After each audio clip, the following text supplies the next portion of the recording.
Alors bonjour, moi je suis Amandine Yao, je suis militante féministe ivoirienne et je suis la présidente de Goutte Rouge, qui est une organisation qui lutte contre la précarité menstruelle et l'illettrisme des menstruations.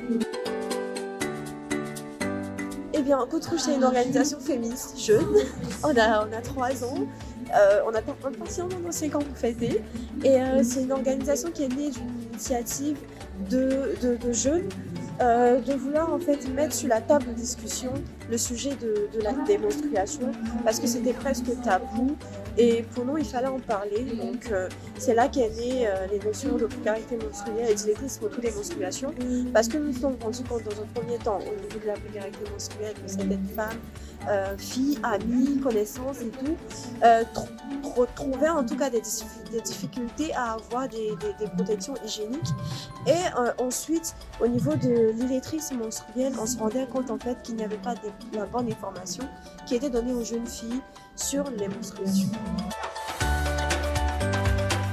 Comment bien gérer ses menstrues? Alors c'est une question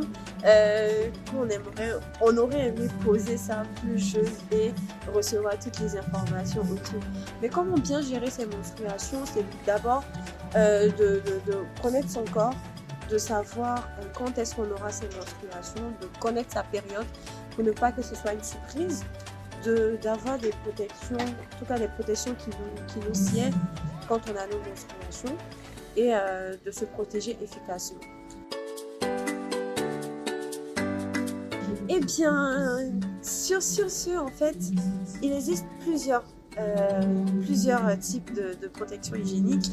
Il y a des serviettes, il y a des serviettes jetables, il y a des serviettes réutilisables, il y a des coupes menstruelles, et il y a maintenant des culottes menstruelles, il y a des tampons et tout.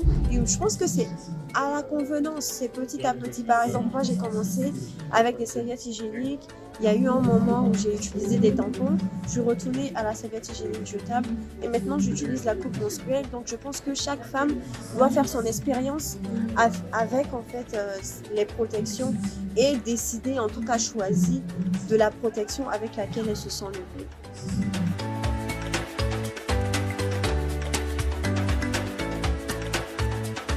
Eh bien, merci. Il y a un an, j'avais fait un tweet pour dénoncer une marque de serviettes hygiéniques, et j'ai pas peur de dire le nom, qui s'appelle Softcare, une marque de serviettes dans laquelle il y a une sorte de produit liquide à la menthe.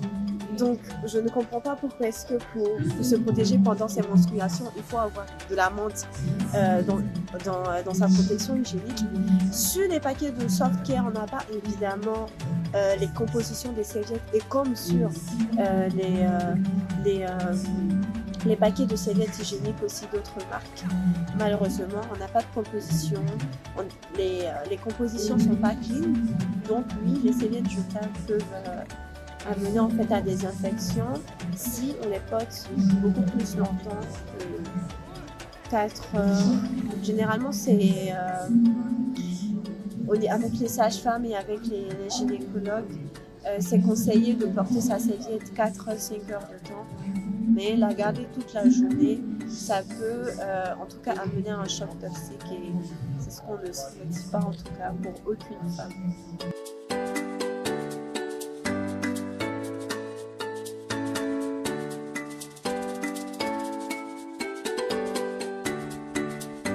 Ah oui, c'est important de parler de déchets menstruels, c'est important de mettre ça sur la table.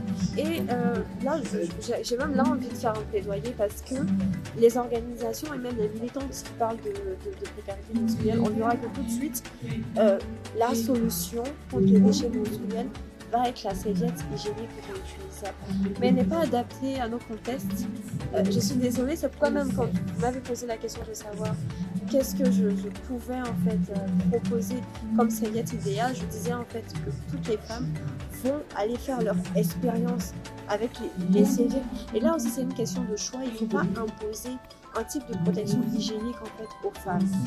Oui, nous sommes à une ère où on préjuge beaucoup de déchets. Oui, les serviettes hygiéniques, il y a du plastique dedans, ça produit des déchets, on est d'accord avec. Mais comment est-ce qu'on remédie à ça? Il faut qu'on trouve des solutions beaucoup plus écologiques. Pourquoi pas fabriquer des serviettes écolo? Il en existe. il y a des marques qui commencent à travailler dessus, qui sont quand même, ça reste quand même un peu cher, vu que la fabrication donne beaucoup plus de temps à fabriquer, où il faut utiliser beaucoup plus de moyens et c'est pas accessible à toutes les bourses. Mais je pense que nous devons creuser sur la case de serviettes hygiéniques plutôt que de se tourner vers les serviettes hygiéniques là-bas qui ne sont pas adaptées pour certaines filles. Une femme qui vit en milieu rural, qui dans sa petite chambre n'a même pas beaucoup d'espace en fait pour sécher ses propres vêtements, où est-ce qu'elle va sécher tous ses sous-vêtements? Et déjà même ses sous-vêtements pour les sécher c'est compliqué. Donc imagine si elle doit sécher en fait des serviettes lavables.